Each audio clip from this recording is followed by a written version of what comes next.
Bienvenue. Je suis juste en train de mettre une petite couche de vernis le temps qu'il y ait des gens. Bonjour, bienvenue. Le sujet, je vous laisse le libre choix de proposer en fonction de vous et vos problématiques. C'est un espace de libre expression dans lequel on peut échanger dans la paix et le respect, sans jugement. Moi, en fonction de vos problématiques ou des thématiques qui vous traversent actuellement ou pas, je m'adapte et si c'est dans mon domaine d'expertise, je vous aide à soit avoir des conscientisations, peut-être des pistes de réflexion, voilà, fonction. Pourquoi je réussis pas à oublier les gens qui m'ont fait du mal, toujours en colère? Ok. Très bonne question, Raja, bienvenue à toi. Merci de l'avoir posée. Alors, quand on n'arrive pas à oublier les gens qui nous ont fait du mal et qu'on reste en colère, ça veut dire qu'on entretient de la rancune. Et c'est ok, c'est naturel et c'est sain. Ça veut dire que ton système, il te montre quand, tu vois, tu es dérespecté, etc. Le problème, c'est que ça finit par te nuire à toi-même. Et parce que malheureusement, en fait, quand on vit des situations, que ce soit avec des personnes ou simplement des événements, voilà, qui nous mettent un peu à mal, euh, pour accepter l'événement, il faut en comprendre le sens, comprendre la leçon et voir ce que ça vient nous apprendre, à la fois sur nous et à la fois sur la vie. Parfois, on n'est pas responsable, mais on a un contexte de vie qui nous permet d'être plus en conscience et plus lucide. Tu vois, si on est au mauvais endroit au mauvais moment, accepter qu'on ne peut pas tout contrôler. Déjà, c'est accepter qu'on ne puisse pas tout contrôler. Et si c'est avec des personnes, ça nous permet de soit voir leur vrai visage et dans ce cas-là, nous remettre en question sur nous, nos relations. Comment ça se fait qu'on ait attiré ce type d'attitude chez l'autre? Qu'est-ce qui a permis ça? Qu'est-ce qui a permis cette mauvaise attitude? Qu'est-ce qui a laissé, tu vois, en quoi moi j'ai ma responsabilité? Parfois, il faut simplement se barrer parce qu'on a en face de nous une personne qui ne nous mérite pas. Et dans ce cas-là, ça nous permet de voir son vrai visage et de partir. Parfois, on a une prise de conscience à avoir aussi sur nous et nous remettre en question pour savoir comment faire en sorte que ça ne se reproduise plus à l'avenir. Qu'est-ce que j'ai laissé passer comme red flag? Salut Satch, bienvenue. En quoi moi je peux me comporter ou réagir différemment la prochaine fois que cette situation se présentera pour ne plus la vivre. Et une fois qu'on a tous ces éléments-là, on est en mesure d'accepter ce qui nous est arrivé parce qu'on en comprend le sens et on peut en tirer une leçon et accepter pour ensuite pardonner et aller de l'avant parce que vivre dans le passé, c'est plus être au présent. Et ça nous pourrit nous, ça nous nuit à nous. Et par respect pour nous et par amour pour nous, on choisit ensuite de ne plus donner de pouvoir aux gens qui nous ont fait du mal parce que eux, ils vont bien et c'est nous qui en souffrons.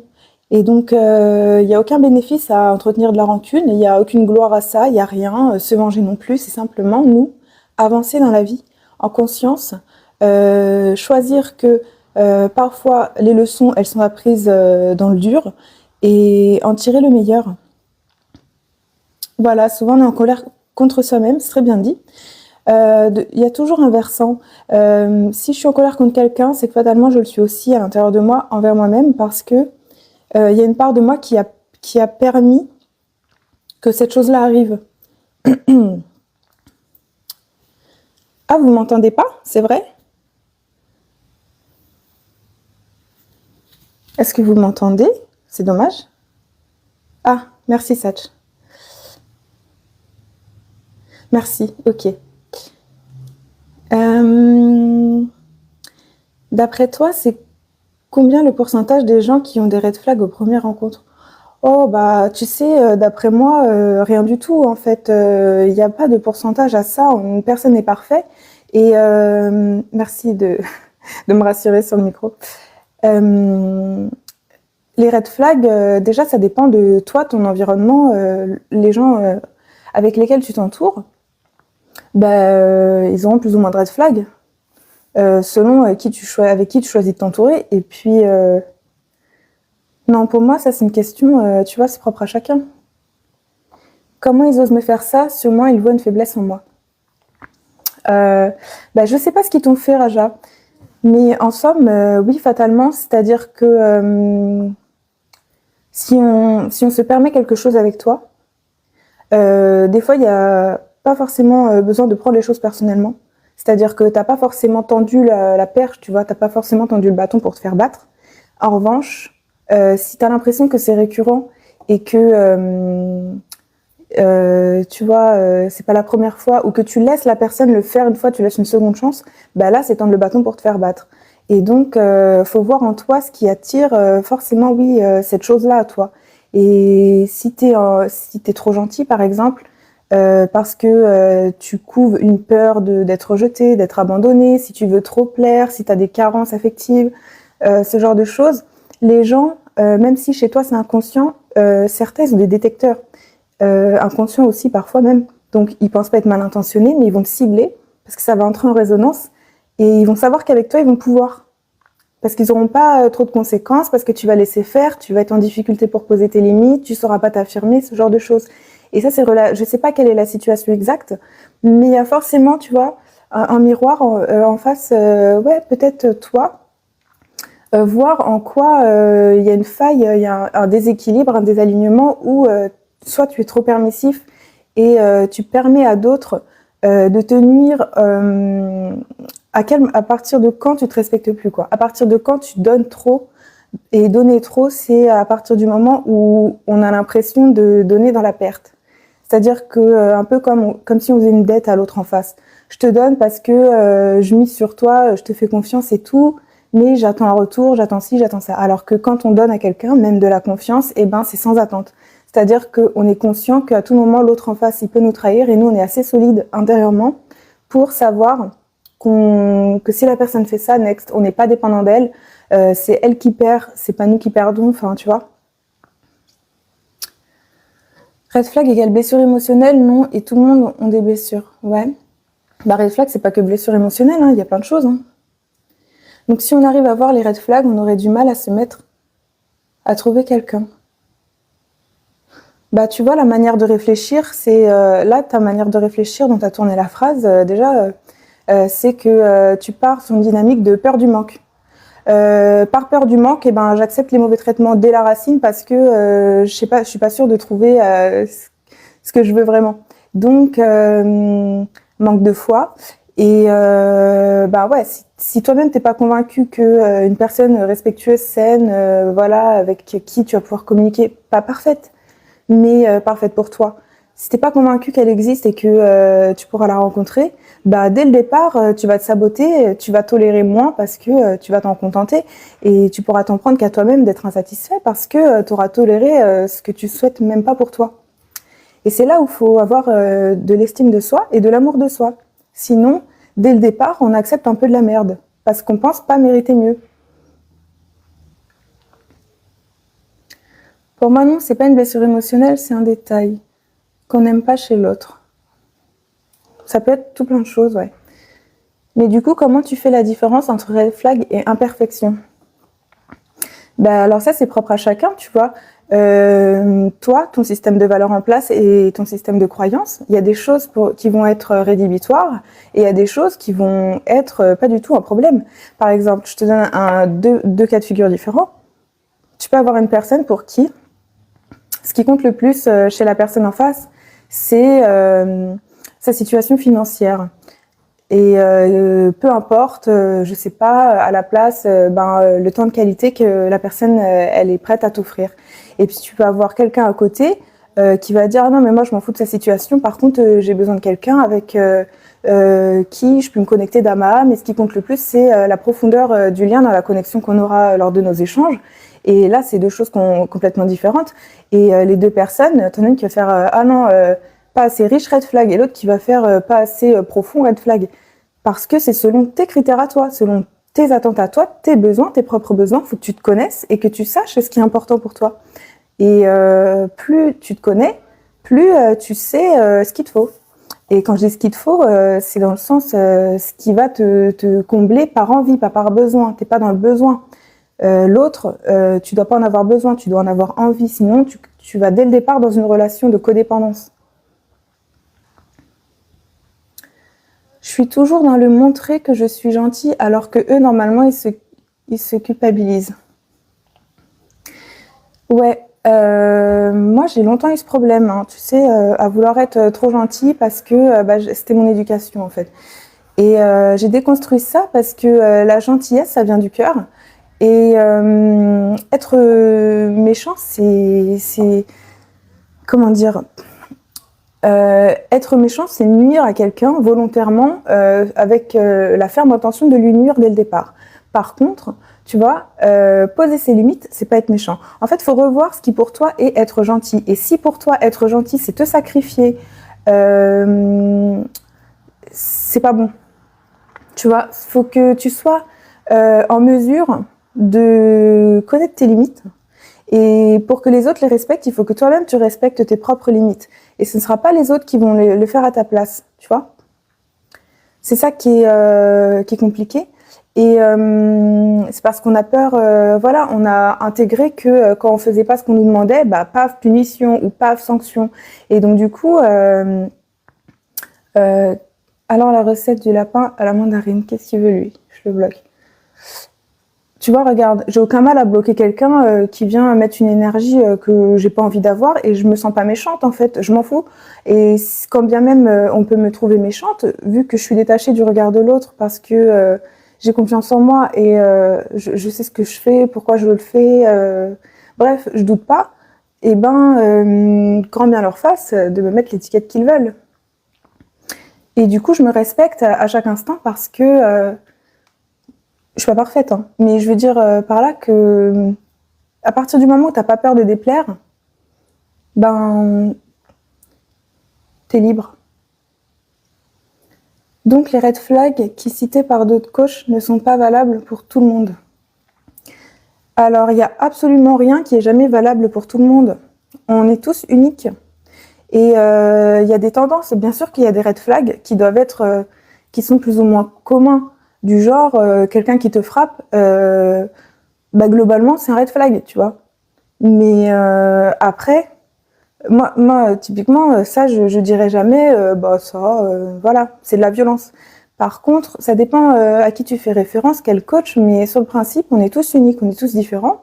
Le bien et le mal, c'est relatif une fois qu'on est dans la spiritualité.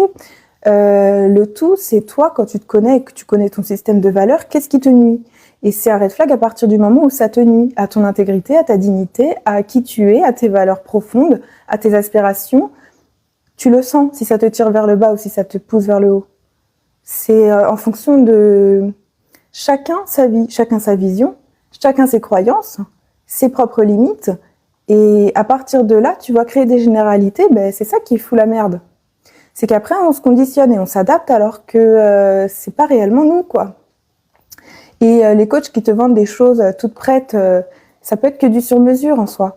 Parce que tu es unique. Tu vois, il est là le truc. Bien sûr qu'il y a des généralités, il y a des grandes vérités. Mais après, à l'intérieur, il faut toujours garder son libre arbitre. Et c'est pour ça que c'est important de se fier à sa guidance, sa propre guidance personnelle, ses ressentis, ses sensations, travailler sur son discernement et cultiver son propre esprit critique des choses. Ne crois pas quelqu'un parce qu'il te dit un truc pour argent comptant. Toi, qu'est-ce que tu ressens à l'intérieur de toi après ce que cette personne-là a dit? Qu'est-ce que tu en penses, toi, de ce qu'elle pense, elle? Personne n'est supérieur à personne, jamais. Et si tu commences à placer des personnes, tu vois, supérieures à toi ou inférieures à toi, même les enfants, ils sont pas inférieurs à nous, hein. Ils sont en développement, c'est différent, mais détiennent de grandes vérités. Et on a tous à apprendre de tout à chacun. Voilà.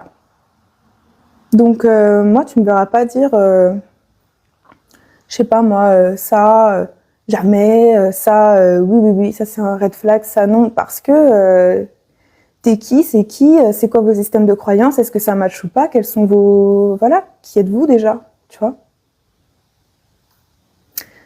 Bonsoir Smail, c'est quoi Caroscope? C'est mon pseudo, bienvenue. Donc voilà. N'hésitez pas si vous avez d'autres questions, si vous souhaitez approfondir encore davantage la thématique des red flags, bien que pour moi ce soit une thématique un peu... comment dire? Pour moi, vous donner des red flags ou pas des red flags, c'est vraiment... bonsoir. C'est vraiment faire, tu vois, le professeur, bah, ça c'est bien, ça c'est mal, ça c'est bien, ça c'est mal. Mais je suis qui pour vous dire ce qui est bien et ce qui est mal? C'est toi qui sais. Tu as une conscience. Est-ce que tu culpabilises quand tu fais ça? Bon, bah, c'est que t'es pas en accord avec et donc c'est mal selon ton système de croyance. Et si ben ça te pose pas de soucis, c'est que toi t'es ok avec ça. Peut-être que moi je vais te dire ah non, moi ça hors de question, mais il y en a d'autres qui vont dire moi je m'en fous. Ben très bien, fais. Je suis pas ta daronne. Tu vois l'idée? C'est comme ça qu'on devient responsable et autonome, quand on est capable de savoir ce qui pour nous est juste, sans dépendre de l'extérieur. Bonjour Axel, bienvenue. Et bonsoir Douza, bienvenue aussi. J'espère que vous allez bien, que vous avez passé un bon week-end et que vous passez un bon dimanche aussi. N'hésitez pas si vous avez des questions ou des choses à extérioriser, à partager, des thématiques à aborder. Ce sera avec plaisir. Voilà. Beaucoup de coachs sur TikTok disent si telle personne réagisse comme ci et comme ça, c'est un PN. Oui, mais en fait, moi aussi j'adore le mot guidance. En fait, je suis pas contre ça en soi. Je pense que ça aide. Tu vois, quand on démarre et qu'on n'a pas de cadre et qu'on sait pas, on n'a aucun repère, et ben ça pose un cadre.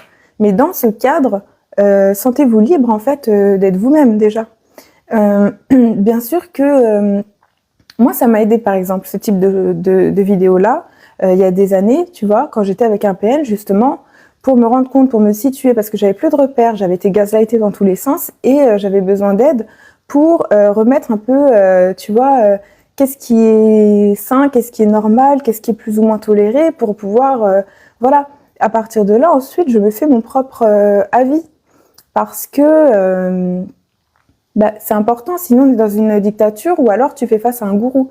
Mais ça aide au départ, si tu veux, pour, voilà, comment dire, ça guide en fait. C'est un peu comme des bouées ou un chemin prétracé qui te dit, voilà, globalement, de manière générale, ça c'est plutôt mauvais signe et ça c'est plutôt bon signe. Après, t'es libre, tu vois. Chacun va faire sa propre expérience des choses. Tu vois, d'une personne à une autre, y en a qui vont dire j'en sais rien, fais pas ça, c'est dangereux, et d'autres qui vont te dire si tu fais attention, tu peux y aller. Tout dépend.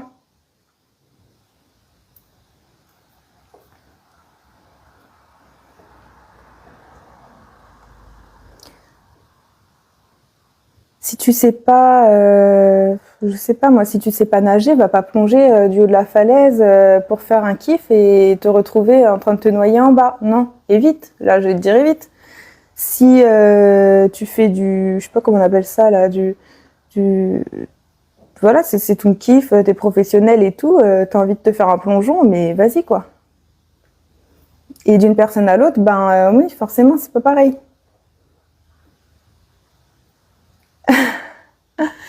Mais moi, je fais pas des guidances, je tire pas les cartes. Hein. Je suis pas en train de faire de la guidance. C'est pas comme ça chez Caroscope, malheureusement pas encore en tout cas. Mais la guidance, c'est. Moi, je suis coach. Guérison des traumatismes et libération des blessures émotionnelles. Donc, ouais, non, tu risques d'être déçu si tu t'attends à ce que je te dise ton avenir. Moi, je fais en sorte que les gens reprennent leur vie en main, leur pouvoir sur eux-mêmes et qu'ils se créent l'avenir qu'ils souhaitent. Tu vois, je leur dis pas ce qui va arriver, je fais en sorte qu'ils aient les outils pour y arriver. C'est pas pareil. Donc voilà. C'est pour ça que je vous invite, si vous avez des problématiques, n'hésitez pas. Comment guérir une addiction? Waouh, grande question. Alors ça aussi c'est mon domaine. Les addictions, il faut savoir que le b.a.-ba, c'est que c'est une réaction à un stimuli, tu vois, où on fait action-réaction, mais c'est déclenché par... j'ai toujours souffert dans ma vie. Ah. Alors, attendez, je vais commencer par l'addiction. En gros, moi, mes addictions, comment j'ai commencé par les sevrer, j'ai essayé de comprendre mon propre système. Donc, je vais partir sur les TCA, comme ça, sauf si tu veux dire précisément quelle addiction c'est. Parce que, voilà. Donc, en gros, c'est comprendre que c'est une compensation qu'on met en place de manière compulsive. Et du coup, pour regagner la maîtrise, il faut premièrement désactiver la compulsion. Les compulsions qui sont reliées à l'addiction, qui font que on a une réaction automatique et qu'on n'arrive pas à contrôler, qui nous fait toujours retourner vers cette solution. Et pour ça, la compulsion, moi, ce que j'ai mis en place, c'est que j'ai créé un petit espace-temps entre le moment où je ressens l'envie et le moment où j'y cède. Et plus tu arrives à placer du temps entre le moment où tu détectes l'envie et le moment où tu cèdes, plus tu as un temps pour retourner en conscience en toi-même et changer la voie, changer la réaction. C'est-à-dire que, par exemple, moi, j'avais, admettons, une pensée négative, une émotion négative, tout ce que je voulais pas voir, hop, besoin de réconfort, j'ai envie de chocolat.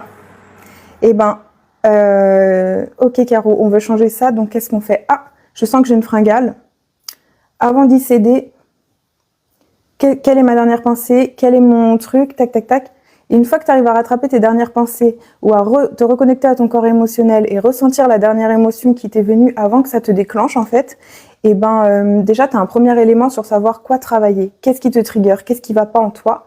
Donc, en parallèle du sevrage, tu vas devoir travailler sur la source de ton mal-être parce que c'est toujours plus profond. L'addiction, c'est un symptôme.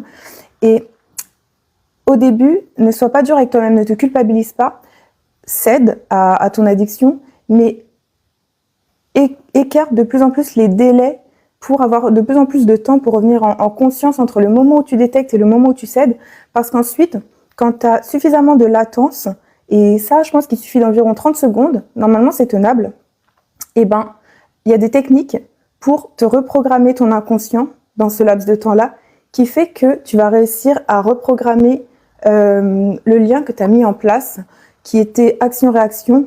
Si tu arrives à, entre l'action et la réaction, placer genre 30 secondes, tu reprogrammes ici, pendant ce laps de temps, ton inconscient vers une autre compensation saine. Une fois que tu as compris la source, moi par exemple, c'était un mal-être, voilà, de manière générale, et ben à la place, je m'apporte du bonheur, je m'apporte de l'amour, je m'apporte du réconfort, je prends soin de moi, je vide mes émotions, j'affronte les pensées que je veux pas voir, je recadre ma vie, je fais sortir ce qui est toxique, j'accueille ce que je m'interdisais, etc. Ah bah ça me rassure que ce soit clair parce que je trouve que c'est toujours un peu délicat. Ok, cool. J'ai une approche très discrète lorsqu'on est seul, mais devant les gens, elle me parle et se transforme. Pourquoi les femmes sont peut-être nerveuses contre une personne qu'elles connaissent à peine? Alors, il y a plusieurs choses. Ah, ben merci. Alors, tu as une approche très discrète lorsque vous êtes seul, elle est discrète, mais devant les gens, elle te parle et se transforme. Bah là, le problème, Raja, c'est que tu me parles de quelqu'un d'autre. Tu vois, il faudrait savoir cette personne-là, c'est à elle, dans ce cas-là, poser la question. Mais il y a tout un tas de causes potentielles, mais ce serait que des hypothèses. On ne peut pas se mettre, tu vois, on peut comprendre les autres, mais là, il faudrait qu'elle soit là, tu comprends? Moi, je peux interagir avec vous sur des problématiques qui vous concernent, mais vouloir sauver les autres, comprendre l'autre, etc. Oui, mais il y a tellement de possibilités chez cette personne-là. Elle peut avoir tout un tas de raisons, conscientes ou inconscientes, de réagir de telle ou telle manière. Et ça lui est propre. Mais si vous avez des problématiques, il faut que ça vous concerne vous, pour qu'on puisse interagir ensemble dessus. Moi, elle n'est pas là, cette personne-là. Je ne peux pas lui poser de questions. Je ne peux pas savoir ses motivations derrière ses comportements. Et toi non plus, c'est normal que tu te poses la question, mais dans ce cas-là, pose-la lui à elle. Est-ce que le fait de connaître la psychologie et les relations te fait réduire tes contacts humains? Ou c'est le contraire? Alors, c'est c'est pas le fait de connaître la psychologie ou les relations, c'est le fait de me connaître moi qui fait que je n'entre dans des relations uniquement avec des personnes qui me correspondent pour que je me sente bien. Moi, les limites, je les fixe en fonction de moi-même. Et mes connaissances, elles m'aident à tirer des profils des gens. Ça m'aide fatalement, ça m'aide à déceler des choses pour me prémunir en amont, voilà, de potentiels. Enfin, moi, c'est plutôt mon intuition qui m'aide. C'est-à-dire que je lui fais confiance et je sais à partir de quand, là, je me méfie, là, je prends de la distance, là, je peux y aller les yeux fermés, là, c'est sécure, là, c'est bancal. Et je m'écoute, donc ça fait que mes relations, je les fais avec le cœur, tu vois. Et mon cœur, il me dit tout de suite, rien qu'à comment je me sens, comment je suis avec l'autre, et si je me sens bien, c'est ok. Si je commence à me sentir pas sûre, je prends pas le risque, moi d'abord. On me parle en ce moment de communication dans la 5D. On développe ça comment, tu sais? Ah oui, la communication dans la 5D, oui. On le développe, alors là on vire de bord. On part dans tout ce qui est ésotérique, quantique, astral, mais il n'y a pas de souci. Alors j'avais dit une fois, pour entrer dans la 5 dimensions, c'est une forme d'état un peu transcendantal que tu peux atteindre à travers la méditation, à travers des pratiques de pleine conscience. Il y a tout un tas de manières en fait d'aller dans la 5D. Il y en a qui y vont en rêvant, mais ça c'est plus difficile à contrôler. Ça dépend de tes prédispositions et de tes dons personnels.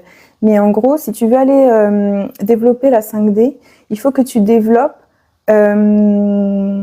ta sensibilité à la spiritualité. En fait, c'est à travers la spiritualité que tu as la 5e dimension, parce que sinon, ça reste 3D, terrestre, matériel humain. Et la 5e dimension, c'est tout ce qui va être de l'ordre de l'impalpable et de ce qui n'est pas tangible. Et je sais pas où tu en es et ce que tu attends à travers cette démarche-là d'aller dans la 5e dimension, mais tout ce que je peux te dire à ce niveau-là, sans plus de détails, c'est que ça va être à travers ta spiritualité. C'est la jungle sur Terre. Je te remercie pour la réponse sur la 5D. Je t'en prie, n'hésite pas si j'ai encore du boulot alors pour développer ma spiritualité. Ça dépend, j'ai pas assez là. En fait, il y a des gens, tu sais, qui sont très spirituels sans le savoir. Déjà, les enfants sont très spirituels. De manière inconsciente, ils sont très reliés de par leur insouciance et leur manière d'être innocente. Ils ont des barrières en moins que nous, on a à déconstruire après pour y retourner, que eux, ils ont pas encore mis en place. Justement, ils ne pensent pas encore que la vie, c'est la jungle. Du coup, ils sont très ouverts. Et c'est très fluide pour eux d'accéder à leur imaginaire, d'avoir de l'inspiration, de la créativité, de communiquer avec l'impalpable et l'invisible. Et ça les rend très... tu vois, souvent c'est ce qu'on va casser chez eux, ce qu'on va brimer, parce que nous, après, une fois qu'on est conditionné et tout machin, on les fait rentrer dans le moule. Mais en soi, pour retrouver nouvel élément pour toi, si tu veux retourner dans la 5D, commence par te reconnecter à ton âme d'enfant. Parce que elle détient... ta nature profonde et c'est très utile pour retourner à la source des choses, à la source de ton essence même propre, à qui tu es toi, pour pouvoir justement atteindre ces milieux-là, parce que plus tu es pur dans le sens toi-même, juste. Quand je dis pur, c'est pas exemple de défaut ou parfait, c'est pur dans le sens fidèle à ta nature profonde et d'humain. Et plus tu accepteras toutes tes parts, qu'elles soient défauts, qualités, plus ou moins glorieuses ou pas, nobles ou pas nobles, plus tu prendras le tout et tu mettras de l'amour dessus et de la conscience, plus tu pourras débloquer une profondeur en te connaissant qui te permettra d'aller profondément en toi et jusqu'à au-delà.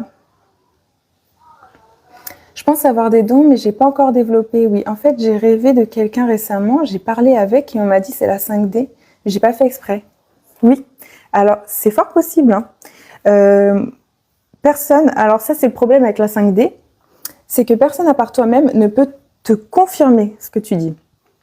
Ça, c'est à toi de te faire confiance. Tu sais, le seul truc que je peux te confirmer, c'est que on a tous des dons qui sommeillent en nous. Et à nous ou pas de les développer, de les cultiver, d'y croire, d'y prêter attention. Mais si tu penses avoir des dons, sache que tu en as. Déjà, ça, c'est cool. Mais par contre, ouais, alors t'es arrivé de quelqu'un récemment, yes, et t'as parlé avec, et souvent, la plupart des gens, le premier accès 5D, c'est involontaire. Hein. Et le déblocage des dons et des capacités extrasensorielles, il se fait un peu par surprise. Parce que, en fait, justement, pourquoi? Parce que c'est quand on est dans un lâcher-prise. Ça aussi, tu vois, grâce à tes interventions, je peux continuer à t'apporter des éléments. C'est que pour atteindre ces strates, il faut être dans un lâcher-prise vraiment... un gros lâcher prise, tu vois, faut pas que tu sois parasité par des pensées, des émotions, des trucs. Et c'est pour ça que souvent ça vient par surprise et tu vis l'expérience et après qu'est-ce que c'était que ça? Parce que c'était un moment où tu t'as pris le temps de te perdre. Tu t'es perdu soit dans tes pensées, soit dans toi-même, soit. Et c'est pour ça que souvent aussi ça vient dans les rêves parce que on n'a pas la maîtrise, on n'est pas dans le contrôle et là on est dans un lâcher prise total. Et pour moi les rêves, ça fait des accès 5D. Justement parce que c'est des états où notre inconscient se réveille et notre barrière du contrôle, elle est éteinte. Il n'y a plus de... Notre corps non plus, tu vois, on le sent plus, donc il risque pas de nous gêner. Tu vois, je vais pas être distrait par la vue, un son, un truc, paf, les sens sont coupés. La conscience, elle laisse place à l'inconscient et là, ça peut fuser, tu vois. La congruence, le mode flow. Ouais, non mais... c'est vrai que c'est un élément important. Et donc oui, dans la 5D, en fait, tu peux faire tout un tas de choses. Tu peux communiquer avec d'autres personnes sous forme de télépathie, mais en fait, on appelle la télépathie, mais c'est énergétique. Ça peut se traduire de plusieurs manières. Tu peux avoir directement le son, c'est-à-dire que vous vous entendez dans ta tête, comme tout le monde ne l'a pas, mais si tu as une petite voix dans ta tête, il est possible que tu arrives à avoir une autre petite voix que la tienne et vous pouvez communiquer sans savoir où vous êtes. Ça peut être à travers la matière, ça peut être à travers des éléments extérieurs, comme par exemple, tu vas être là, tu vas avoir une pub qui va te délivrer un message qui répond à la pensée que tu avais et vous allez commencer à interagir entre toi et les éléments extérieurs. D'un coup, tu vas avoir un klaxon, un truc qui tombe, un mot, un machin, la musique, tu vas te dire « Ah, les paroles » et puis d'un coup, paf, ça se fait assez naturellement, c'est dans le lâcher prise et tu vas commencer à prêter attention aux choses. Comment dire, au début, tu peux prendre pour des signes un peu tout et n'importe quoi. Mais tu verras qu'après, ça s'affine et tu ressens quand ça t'est transmis ou quand c'est juste banal, tu calcules pas. Mais des fois, paf, ça t'interpelle et si tu te fais confiance, tu trouves le sens. Voilà. Il y a aussi ça. Ah oui, donc j'ai dit quoi? Ça pouvait être télépathique, ça pouvait être avec la vie réelle. Ça peut être aussi à travers ton corps. Alors là, je suis pas spécialiste, mais il y a des personnes qui ressentent les choses jusqu'à dans leur corps et ils vont avoir, enfin moi ça m'arrive, mais je suis obligée d'aller regarder sur internet après la signification parce que des fois je suis là, tout va bien et je ressens, ça peut être des frissons, ça peut être changement de température, une chaleur, ça peut être de la transpiration, ça peut être de la douleur, ça peut être un pincement, ça peut être toutes sortes de symptômes qui te saisissent. Et là, moi, du coup, comme j'ai dit, là, je suis pas du tout spécialiste et je suis obligée d'aller voir sur Internet ce qui se passe, tu vois. Et tu peux taper, je sais pas moi, douleur au genou gauche, qu'est-ce que ça signifie? Et tu vois ou pas si ça correspond ou si ça t'apporte une réponse. Tu prends voilà. Ça se développe au début, ce sera forcément approximatif, mais petit à petit, tu vas apprendre à connaître, à détecter en toi les signes. Je sais pas comment dire, mais en toi et autour de toi, tu vas te faire tes propres interprétations des choses. Tu vois, par exemple, les bonnes cartomanciennes, tu remarqueras, parce ou pas, mais je te le dis. Les cartes, j'ai vraiment pas fini, vous m'avez happé dans mon truc. Les cartes, elles ont toutes une signification, par exemple, prédéterminée plus ou moins. Et ben les bonnes cartomanciennes, et c'est pour ça que maintenant il y a beaucoup d'oracles, parfois elles dévient de la signification initiale parce qu'elles ressentent que la carte, ce qu'elle a voulu transmettre, c'est celle-là qui est sortie, mais c'était pour dire autre chose. Et ça, c'est qu'en étant connecté à son intuition et à sa guidance et à ses ressentis, qu'on peut vraiment sortir du cadre et aller en profondeur dans les messages qu'on va transmettre et voilà la sensibilité qu'on aura avec le subtil. J'ai souvent les heures miroirs et identiques aussi, 21h21 ou 12h21, yes. Ben ça c'est voilà la base de la base. Souvent on démarre avec ça, tu vois, les synchronicités des heures miroirs. Pareil, tu peux regarder les significations sur internet. Par contre, ça c'est comme tout en fait. Il faut faire attention aux dérives et aux excès. Il faut pas tomber dans l'addiction. Et comment dire? Le problème c'est que ces éléments-là, genre les heures miroirs. Si on devient trop matrixé à chercher des signes partout, ça devient faussé parce que après on va toutes les voir ou on va les choisir et on va s'y attendre et on va regarder l'heure tout le temps et ça voudra plus rien dire, tu vois, ce sera plus des signes parce que on sera attentif et on va l'attendre le signe et du coup ça ne sera plus ce sera nous qui nous donnons, tu vois, c'est la différence, c'est que si tu t'y attends et que tu le cherches, compte pas là-dessus. Si ça vient à toi pendant que tu étais complètement en train de faire autre chose et que tu n'y pensais pas du tout, là, tu vois, ça peut commencer à devenir intéressant. Mais fais attention de ne pas attendre, de ne pas regarder l'heure toutes les 2 minutes. Et oui, là, tu vas en voir plein des heures miroirs, quoi. Ces jours-ci, il m'est aussi arrivé quelque chose de particulier. Quoi donc? Si tu veux bien nous partager, avec plaisir. Ouais, j'étais très mal et un moineau a frappé à ma fenêtre puis il est rentré dans la maison. Et du coup, est-ce que tu as regardé la signification de ça? La signification. Ensuite, j'ai vu une feuille en forme de cœur. Ouais. Et est-ce qu'elle t'a parlé? Est-ce qu'elle était en lien avec la situation que tu traversais, avec ton mal-être, justement, ou pas du tout? Moi, c'est quand, par exemple, tu vois, je me suis dit... Les 2 dernières là que j'ai eues, c'est par exemple... ça faisait longtemps que j'ai changé mes luminaires. Avant, j'en avais des moches, des vieux. Et je les avais stockés à côté de mon lit et je m'étais dit, j'étais en train de me faire sur ma to-do list, il faudrait que je m'en débarrasse de ces luminaires, les vieux, là, ils prennent de la place, je vais jamais les remettre, ils sont moches. Et ben le lendemain, devant chez moi, il y a un voisin qui a appelé comment on appelle ça? Déchetterie, là, enfin... Il y avait tout un tas de vieux machins dehors. J'ai fait aubaine, j'ai posé mes trucs et je les ai posés là. Je venais d'écrire sur ma to-do list, me débarrasser des luminaires. Et le lendemain, paf, comment on appelle ça, les encombrants devant chez moi. Et pareil, je me suis dit, tiens, je vais faire du tri. Le changement de saison, je commence à faire du tri. J'arrive avec mes 2 sacs de vêtements pour donner à Emmaüs. Je vais chez Emmaüs et juste avant... en fonction de la place que j'avais libérée, je m'étais dit, j'aimerais vraiment me trouver une petite robe d'été à fleurs et tout. Et je l'avais précommandée sur Asos, le site. Et j'avais mis plein de robes à fleurs dans mon panier et tout. J'arrive là-bas, je donne mes vêtements. Je vois la robe à fleurs parfaite que je veux pour 2 balles. J'ai dit oui. C'est comme ça qu'on sait qu'on est guidé, protégé, et tu vois... Le moineau dans la maison serait l'amour qui rentre. Et la feuille en forme de cœur, ce serait l'amour. Donc beaucoup d'amour, visiblement. Mais c'est beau, tout est amour. Hein.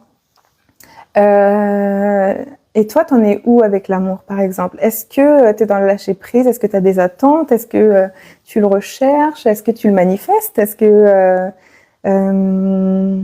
t'es en paix avec ta vie sentimentale? Est-ce que t'es célibataire et heureux et ouvert à de nouvelles rencontres? Ah, c'est hyper compliqué, mince. Bon. Qu'est-ce qui est compliqué?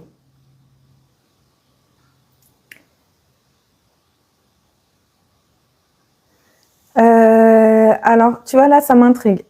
Célibataire avec plusieurs femmes. C'est-à-dire, Comment c'est possible?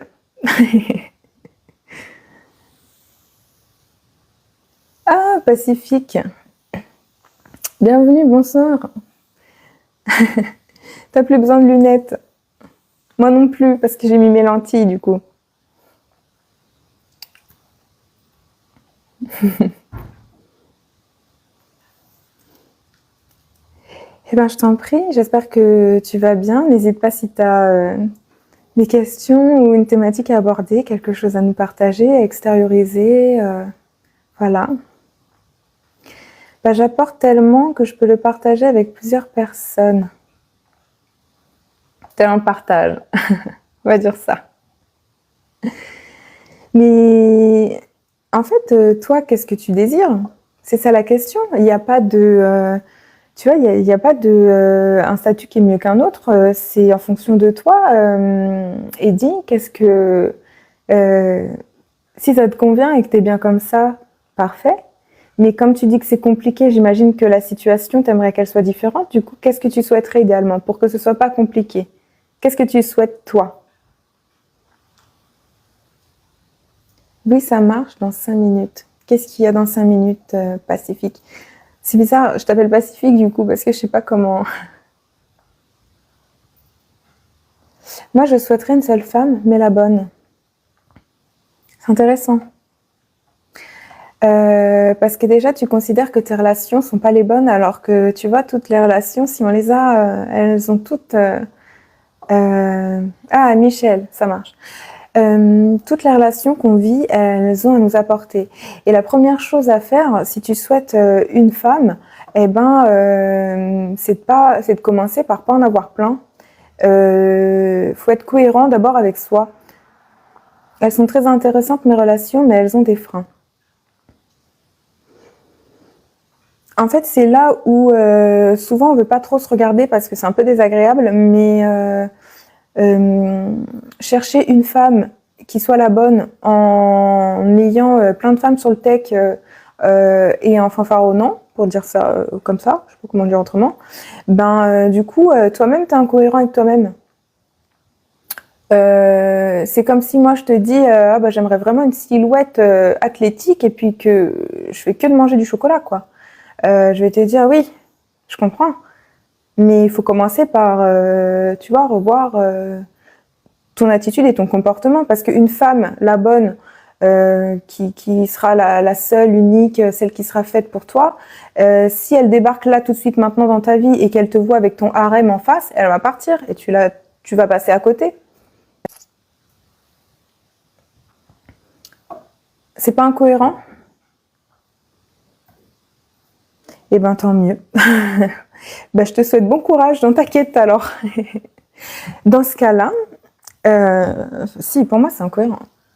Oui, ça c'est le problème de faire fuir les autres. Bah oui, forcément, tu fais fuir. Oui, c'est logique ça. Je te confirme. C'est peut-être pas cohérent pour toi, mais c'est parce que t'as une part qui est dans le déni, tu vois, parce que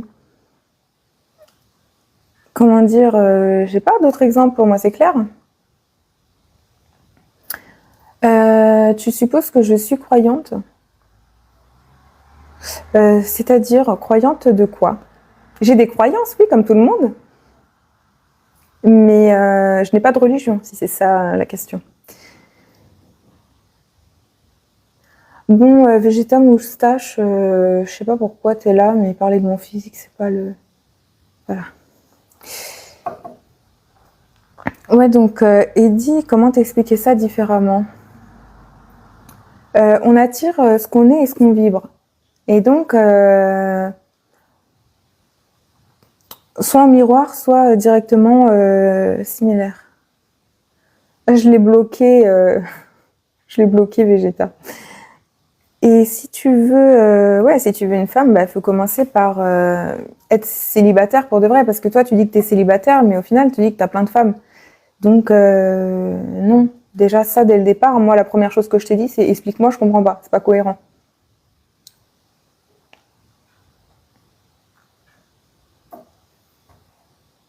Hmm. On peut croire au divin sans avoir une relation, non? Oui, Une relation, c'est-à-dire une relation avec qui? Avec quoi? Avec le divin? On peut croire au divin sans avoir une relation. De quel ordre alors la relation? On a des relations de toutes sortes, de tout type, avec nous-mêmes, avec les autres, avec le reste du monde, avec... Non, mais je suis curieuse de savoir, tu vois, n'hésite pas, non, mais sens-toi libre de t'exprimer. Ah, erreur, pourquoi? Il n'y a pas d'erreur, vous êtes dur avec vous-même.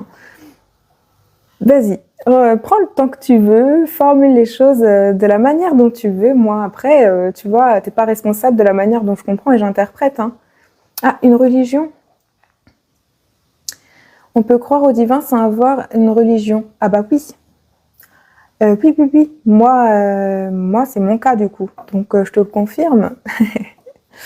En fait, j'ai été baptisée, j'ai une éducation catholique et tout, mais ça a jamais pris. Moi, très tôt, j'étais au contraire fermée à tout ça.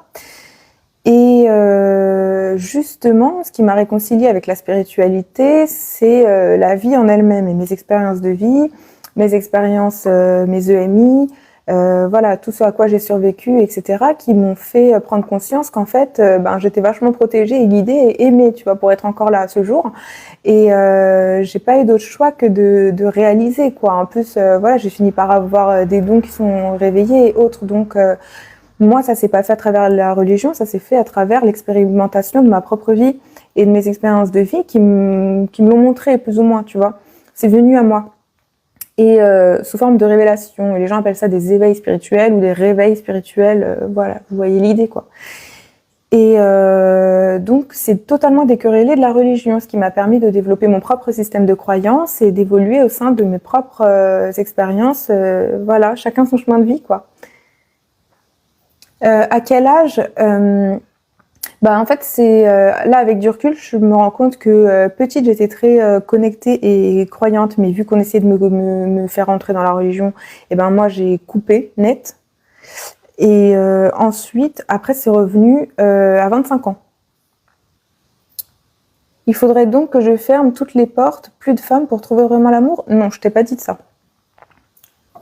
Par contre, il faut que tu... En fait, le problème, je vais te dire, il faut pas que tu te fermes. L'amour, voilà, faut rester ouvert à l'amour, ouvert à la vie.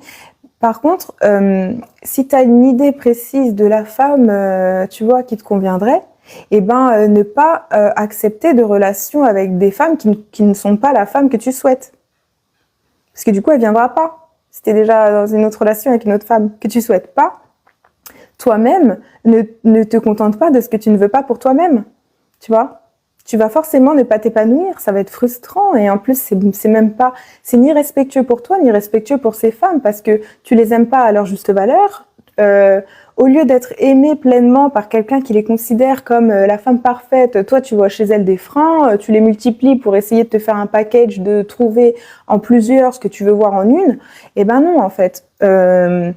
Reste fidèle à tes valeurs, à toi-même. Aime-toi suffisamment pour savoir que tu mérites. Tu vois, le problème, c'est qu'il faut que tu y crois que cette femme-là, elle existe déjà et que tu vas la trouver et que tu la mérites. C'est parce que tu doutes de toi-même que tu te rassures en faisant une espèce de... La peur du manque, tu vois. Oh, une là, elle est belle, elle est intelligente, et du coup, tu essayes d'avoir ton abondance alors qu'en réalité, au plus profond de toi, ce que tu veux, c'est une femme qui t'apporte tout ça. Et elle existe. On est nombreuses, vraiment, il y a toutes sortes. Et pour ça, il faut d'abord que toi, tu y crois, que tu fasses un travail d'amour de toi et de respect de toi, dans lequel tu t'accordes le droit de vivre ça et avoir la foi que oui, ça, tu le mérites, ça va arriver, mais pour ça, il faut pas accepter tout le reste. Forcément, si t'en veux qu'une, il va falloir renoncer aux autres à un moment donné. C'est bien le principe. Là, si t'es célibataire et que t'as plein de femmes, et que toi, ton rêve, c'est d'en avoir une, à un moment donné, dans tous les cas, combien même elles se pointaient là en face de toi demain, tu seras obligé de quitter les autres. Donc, quitte-les maintenant et va trouver la bonne. Que Dieu vous garde. Bonne soirée à tous. Serviteurs de Jésus. Bonne soirée à toi. Moi, cela a commencé avec 2 rencontres avec le divin, à 5 ans et demi. Ouais, voilà. Ou alors tu dis adieu à la bonne si tu veux. Mais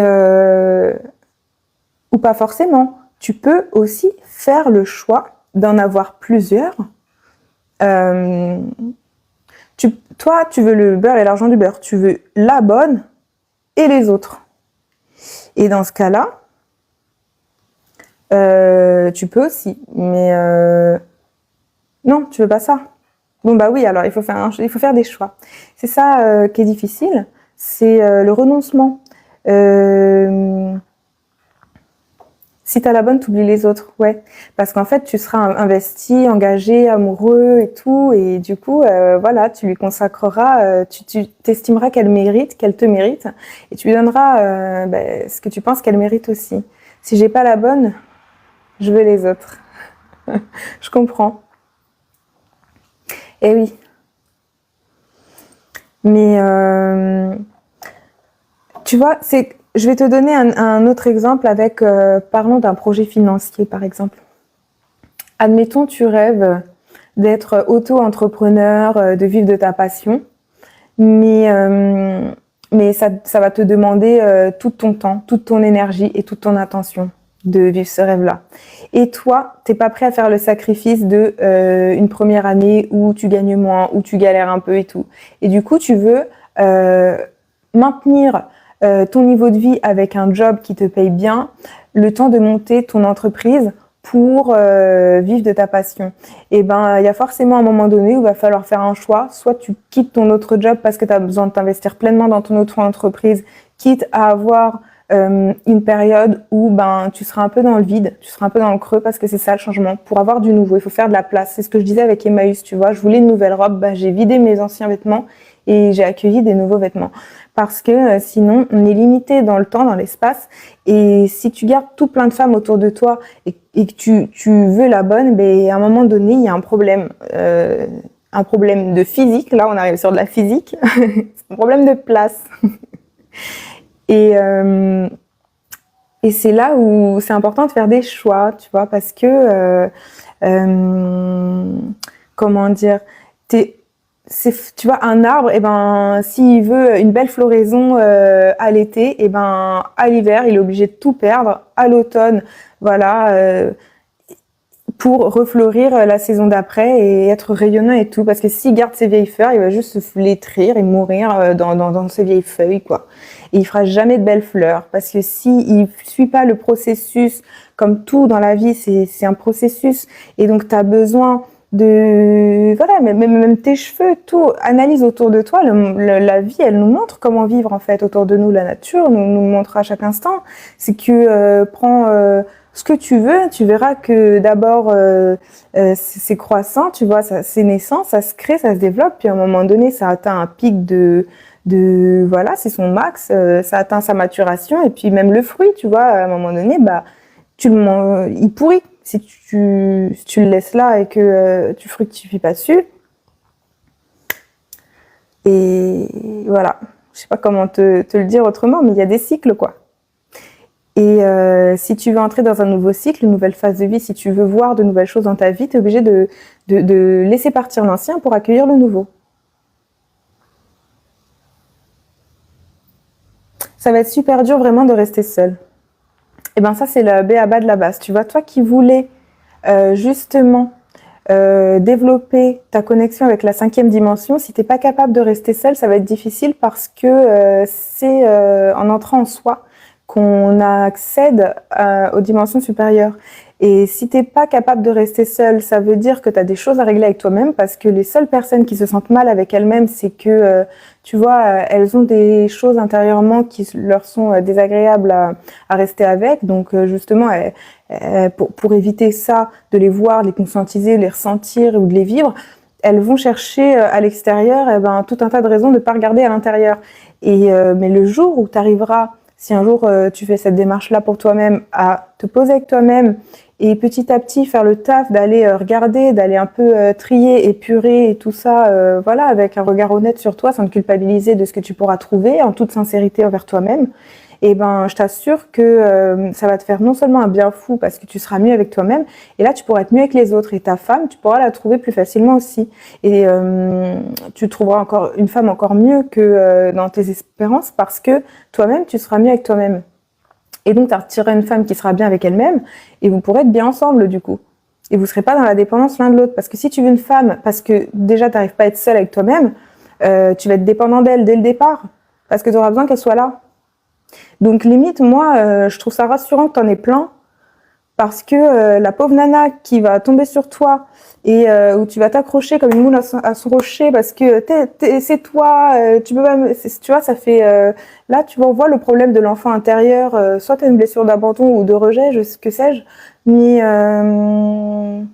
le problème c'est que ça tu vas le projeter sur elle et au début ça va être tout beau. Tu vas te trouver une femme qui a pareil en miroir la même blessure et du coup vous allez fusionner comme ça va être magnifique. Vous allez être inséparables et puis vous allez vous étouffer, vous allez vous intoxiquer l'un l'autre et ça va devenir l'enfer.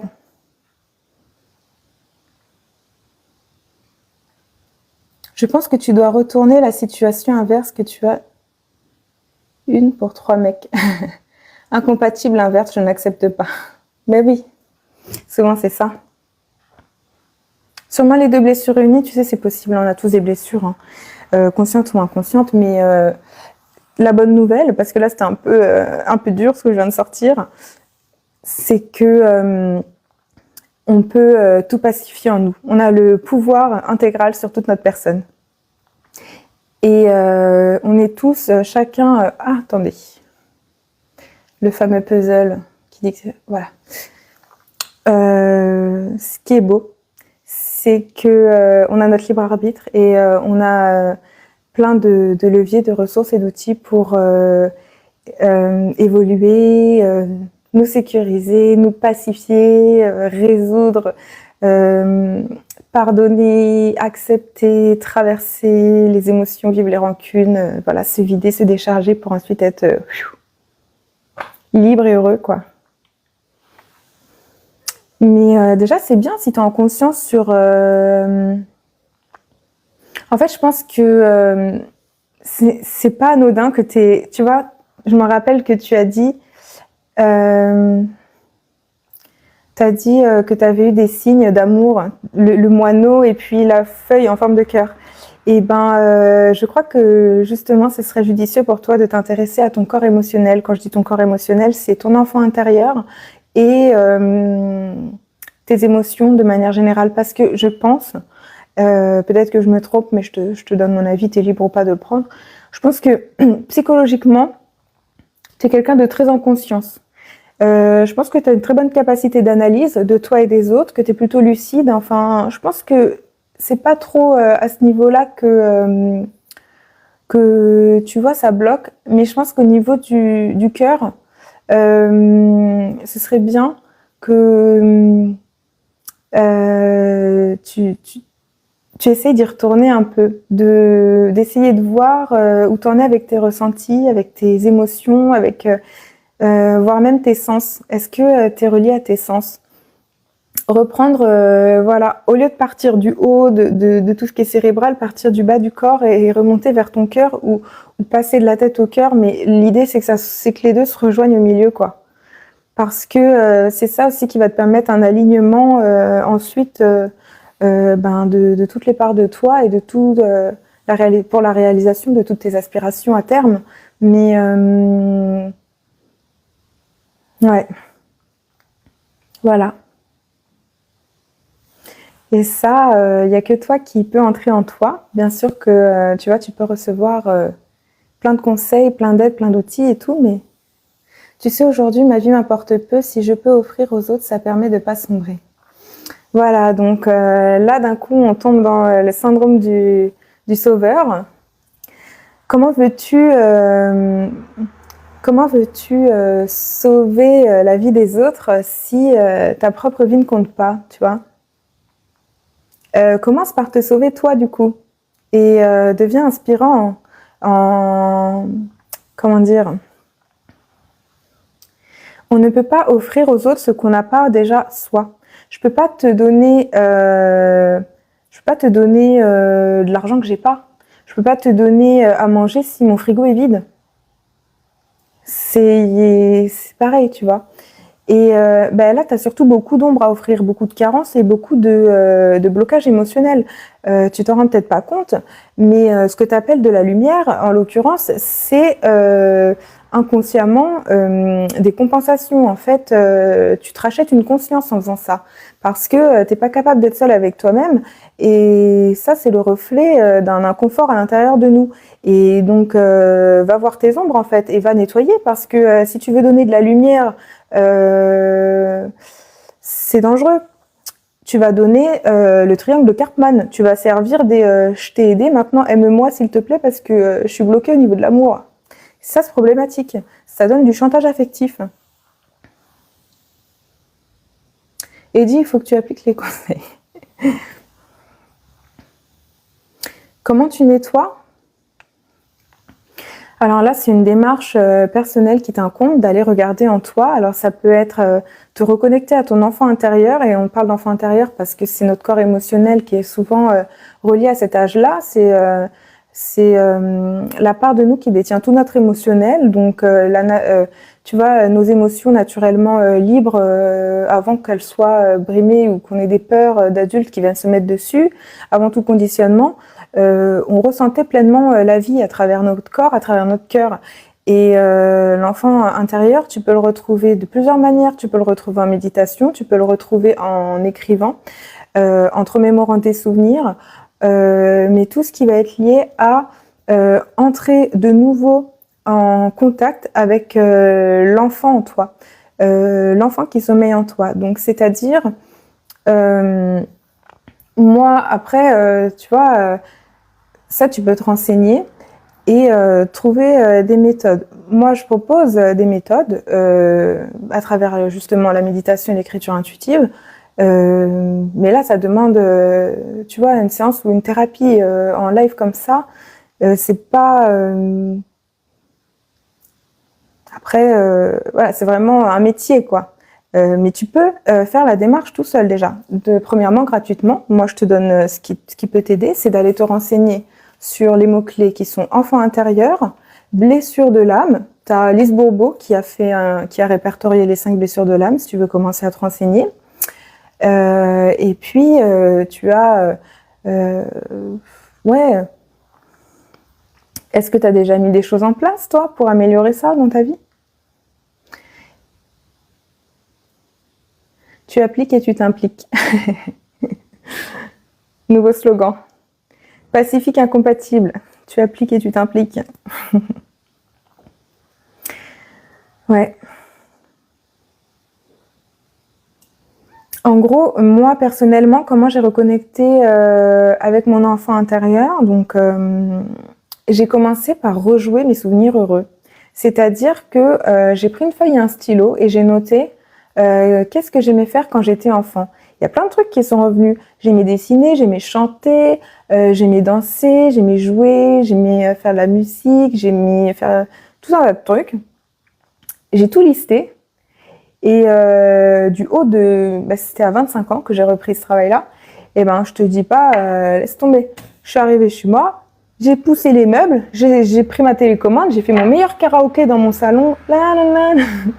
Et j'ai tout repris et j'ai tout refait. Et même, voilà, j'ai dessiné, j'ai refait tous les trucs que j'aimais faire. Et j'ai vu après qu'est-ce que j'aimais encore, qu'est-ce qui avait changé, etc.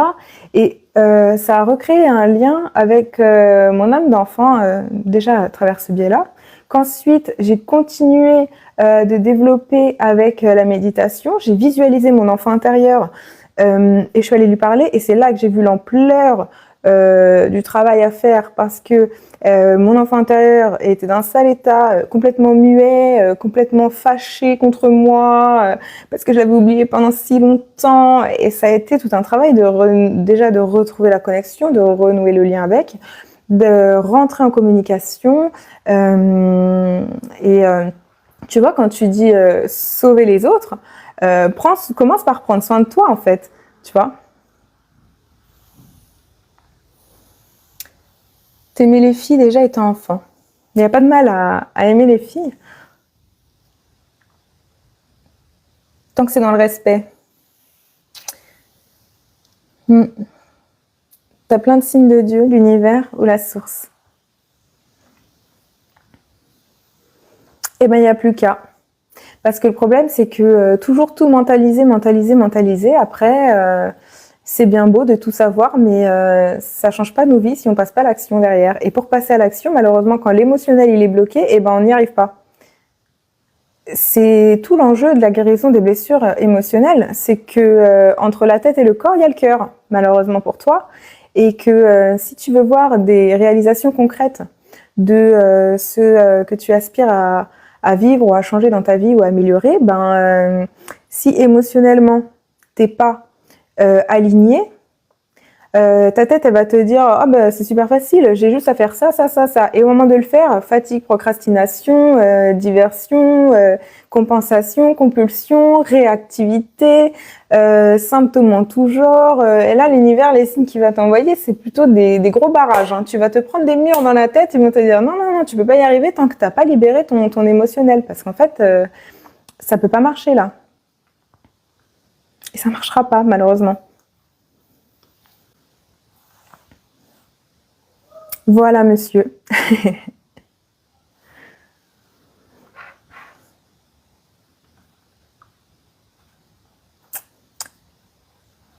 Donc, n'hésitez pas.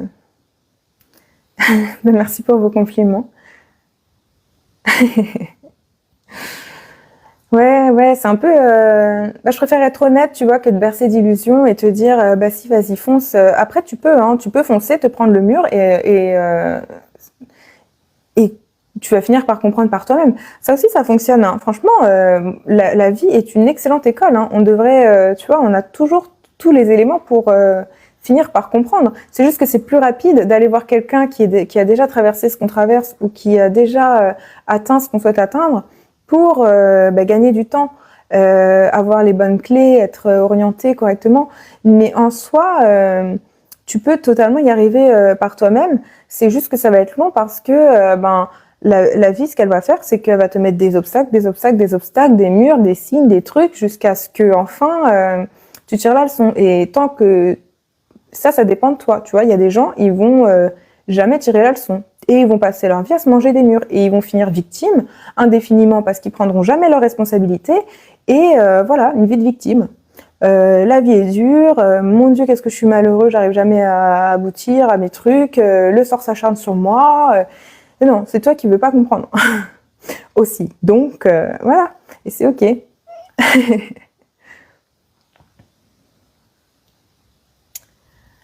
Combien de temps j'ai devant moi? Là, j'ai plutôt pas mal de temps.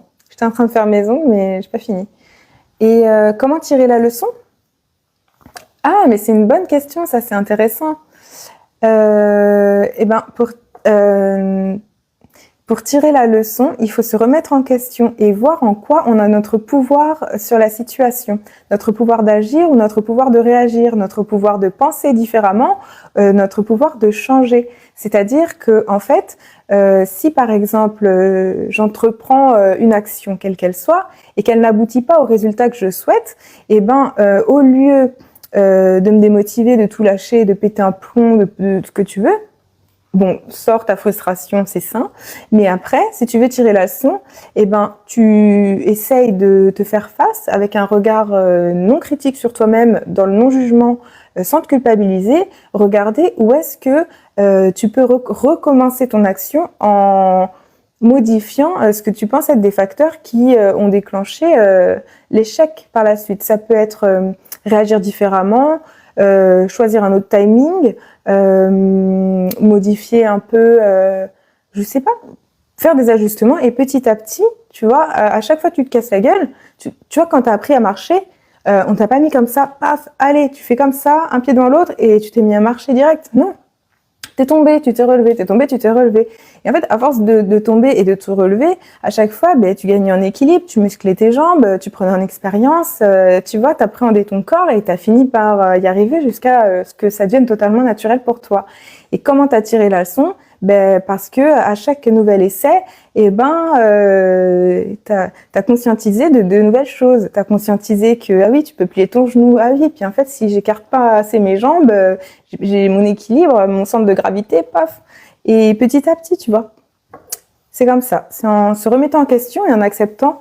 C'est pour ça qu'il faut aller voir en soi nos parts d'ombre, parce que plus on accepte qu'on est imparfait, plus on est capable de voir nos imperfections, mieux on est capable d'agir dessus pour s'améliorer. Si on ne reconnaît pas qu'on n'est pas parfait, on n'a aucune marge de progression, on ne se remet pas en question, c'est pas nos problèmes, du coup c'est forcément l'extérieur et les autres, tu vas rester bloqué mon coco. Parce que tu n'as aucun pouvoir sur l'extérieur et les autres. Par contre, tu as du pouvoir sur toi-même. Et là, je t'invite à t'en saisir, mais t'en réjouir en fait, parce que c'est génial. Limite, tu vois, dis-toi que plus t'as de problèmes, plus t'as de quoi t'améliorer, quoi. Ça, c'est point positif. Mais je t'en prie, Eva, avec plaisir. Voilà, c'est le fait d'évoluer et de s'améliorer. C'est Beyoncé en blanc. Ah, pour une fois, c'est pas Michael Jackson. C'est normal que je rêve de Bardella. Je pense que c'est tout à fait normal parce que vu l'actualité en ce moment, il est tellement omniprésent dans les contenus sur les réseaux, dans nos discussions, dans nos relations et autour de nous. C'est quand même un gros sujet, je pense.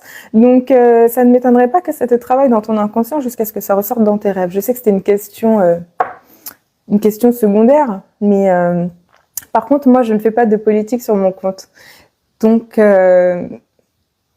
je te remercie de ne pas... Je respecte toutes les opinions politiques, même si que je sois en accord ou pas avec elles. Enfin, chacun est libre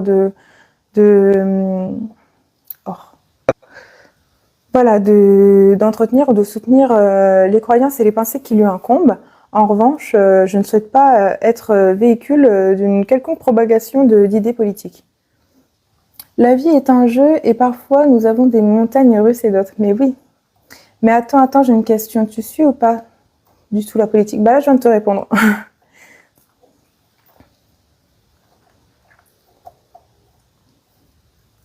Voilà. Et ouais, la vie, c'est ça qui est chouette en fait. C'est ça qui est palpitant et c'est ça qui. La vie, c'est mouvement. Et donc, quoi de plus en mouvement que des montagnes russes?